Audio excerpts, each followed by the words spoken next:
Good afternoon, or should I say good evening or good morning, however you want to look at it, from wherever you may are in the world, or maybe. This is Sooner Legends Podcast. I'm your host, Mike Wilkerson.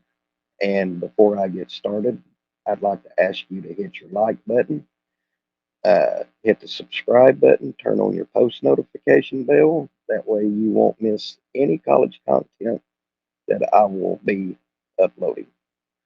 So, as the title states, I'm going to give y'all a short history of how Bud Wilkinson came to be here at OU. Uh, most everybody knows that he has the 47 game win streak, back to back national champions in 55 and 56. But a lot of you younger Sooner fans have probably asked yourself, how did Bud Wilkinson come to OU? How did he create this monster? That's where I come in. So, Bud was actually hired as an assistant in 1946 with Jim Tatum. Uh, Dr. Cross and Lloyd Noble hired him as a package deal. Now, what I mean is, uh, they they had to get Jim Tatum and Wilkinson together, if that makes any sense.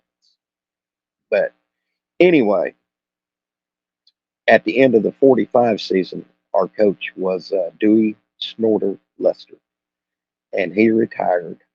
And so our newly hired president, Dr. Cross, was approached by a gentleman by the name of Lloyd Noble, who the name of the Lloyd Noble Center is named after. But Lloyd, Mr. Noble, should I say, was on the board of regents at that time, and he said, Dr. Cross, now that the war is over, there's going to be a crop of football players that were in the service, and most all of them still have their eligibility. And if we can get these youngsters to come to OU, I feel we'll have a pretty good football program. So Dr. Cross replied to Mr. Noble, well, we're going to need a football coach. So uh, Mr. Noble approached the athletic director at that time, who happened to be Jap Haskell, who was a Navy veteran. Uh, and Jap Haskell recommended a gentleman by the name of Jim Tatum, whom uh, coached for him in the Navy. So they got a hold of Coach Tatum. He said, yeah, I'd like to interview, but I'm going to bring a guy by the name of Bud Wilkinson with me. And they said, that's fine. So during the interview process, they interviewed Bud and Jim Tatum. And after the interview, Mr. Noble approached Dr. Cross again, and he said, Dr. Cross, he said, I liked Tatum's interview, but I was taken by Bud. He said, I wished it was the other way around, that we was actually hiring Bud Wilkinson as our coach. And he said, well, Mr. Noble, I don't think it would be ethically right to hire Bud instead of Tatum because we offered it to him first. And he said, if Bud Wilkinson accepted the head coaching job, I wouldn't. I feel he wouldn't have the ethics that I would want in a football coach. So why don't we do this? Why don't we hire them as a package deal? Well, they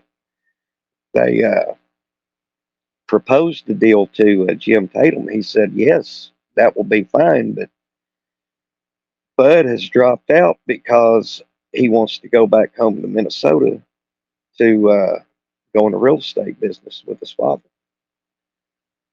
So they come up with another deal that if Bud comes to Oklahoma and coaches just for a year, he can resign, go back to Minnesota to be in the real estate business with his dad. So they got him aboard. Jim Tatum's downfall was he was a very poor money manager. Example being, the first game that they played was Army. And listen to this, folks. If you can just grasp it in your mind, airline travel was very new in the 1940s, commercial. So it was very, very expensive. Jim Tatum not only gets one plane, he gets two planes. And he puts the first and third team on one plane, puts the second and fourth team on another plane, for the simple fact that if one plane went down, he could still field the football team. So they go they go to Army to play the ball game, and toward the end of the year, we had already accepted an invitation to the Gator Bowl that year, and rumors got out that Jim Tatum was entertaining an offer from Maryland to go coach for them and take the coaching staff. So Mr. Noble approached Dr. Cross again, said, "Look, have you heard the rumor that Jim Tatum is going to take the coaching job in Maryland after the Gator Bowl? And did you tell Bud about how we originally wanted him instead of Tatum?" And he said, "No, no, Mr. Noble, I haven't."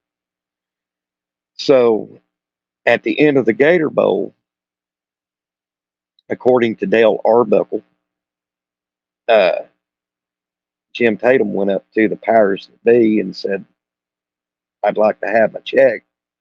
They gave it to him, and he took the football team to Florida and then took the football team to Cuba on OU's dime.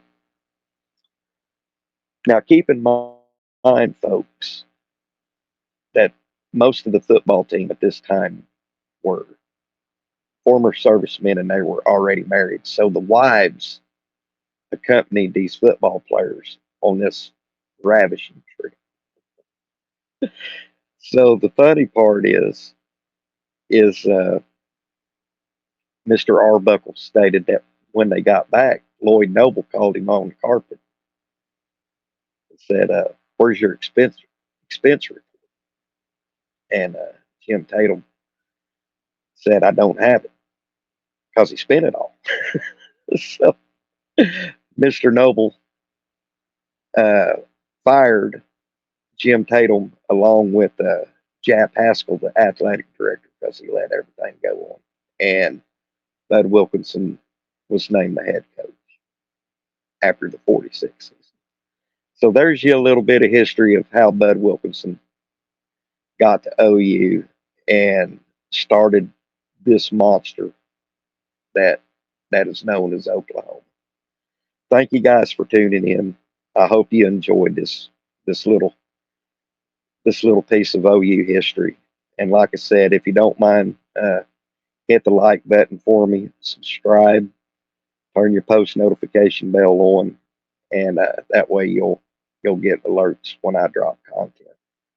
And as always, y'all have a Merry Christmas, Happy New Year. God bless each and every one of you and your families. And we'll see you again very soon. Take care.